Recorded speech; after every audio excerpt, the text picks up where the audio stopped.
In less than 2 years, Disney Plus notched around 104 million subscribers and is worth as a standalone company $100 billion. How did Disney build a competitor to Netflix so fast? By acquiring a tech spun out of MLB, that's right, Major League Baseball, for $2.6 billion. Let's go over how Disney built a Netflix competitor so fast. It all starts in 2000, the height of the dot-com era. Commissioner Bud Selig wanted to create digital rights and websites for the 30 teams in the Major League Baseball. To make sure that the project is fair for every team in the MLB, the commissioner creates a different division called the MLB Baseball Advanced Media Division, or BAN. To fund the project, Selig asks for a $4 million commitment from every team in a span of 4 years. That is a total of $120 million. At the start, they create a MLB.com website, but they outsourced the project to a consulting firm. The result was disastrous, and so they decided to bring all the development in-house. In the next year, in 2001, the Japanese sensation Ichiro Suzuki joins the Seattle Mariners. BAN then creates an audio streaming product so that Japanese subscribers can listen to the games live. They spend millions of dollars in the product, but it totally flops, with only 1,000 subscribers listening to the games. With all these failures, BAN looked doomed. So MLB decides to give BAN its ticketing rights so it can fund itself.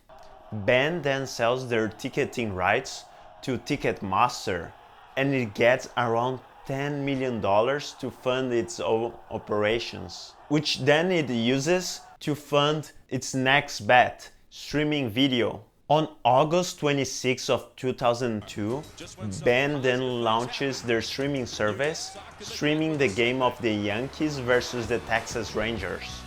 Remember, this is 3 years before even YouTube is launched. 30,000 people watch at a pathetic speed of 280 kilobits per second. One BAN executive called watching it a flip book. Even then, fans loved it. And in 2003, 4 years before YouTube launches, 100,000 people pay $80 to watch the entire season. BAN is now stable, and it took $70 million out of the $120 million commitment from all teams. With a cash cow in place, BAN starts innovating. It starts figuring out live audiences at scale, video quality, and key issues that streaming services will have to figure out over time. By the mid-2010, BAN is the most cost-effective and the fastest streaming provider. BAN builds for the WWE, for HBO, for NHL, and even the PGA.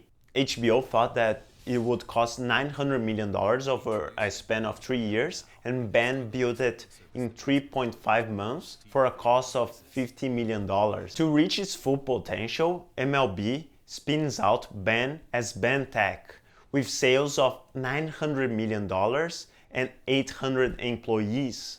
Enter Disney. They know streaming is the future, so they decide to buy a third of BAN Tech for $1 billion, with the rights to buy a little bit more of it in the future. In August of 2017, Disney decides to drop another $1.6 billion to buy a total of 75% of BAN Tech, and it decides to build its portfolio on top. That includes ESPN and its outrageous IP catalog. That includes Marvel, Star Wars, Pixar, and its classics. BAN Tech becomes Disney streaming services. At first, competitors were critical of it. Former CBS head criticizes, saying that they built everything internally instead of dropping $1 zillion to buy another company.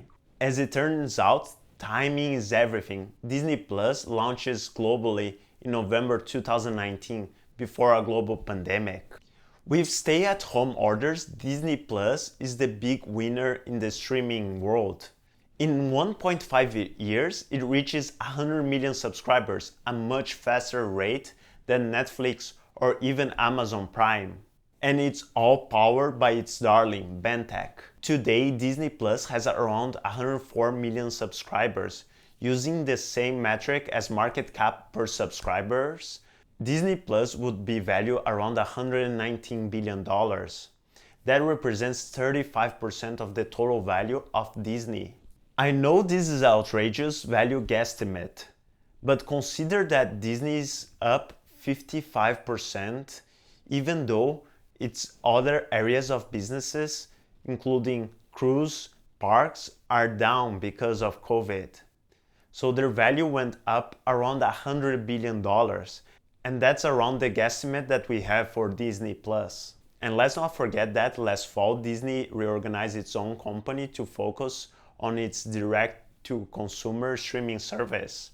And its latest data point, Black Widow, that they just released, it had the largest COVID-era box office with around $80 million in box office.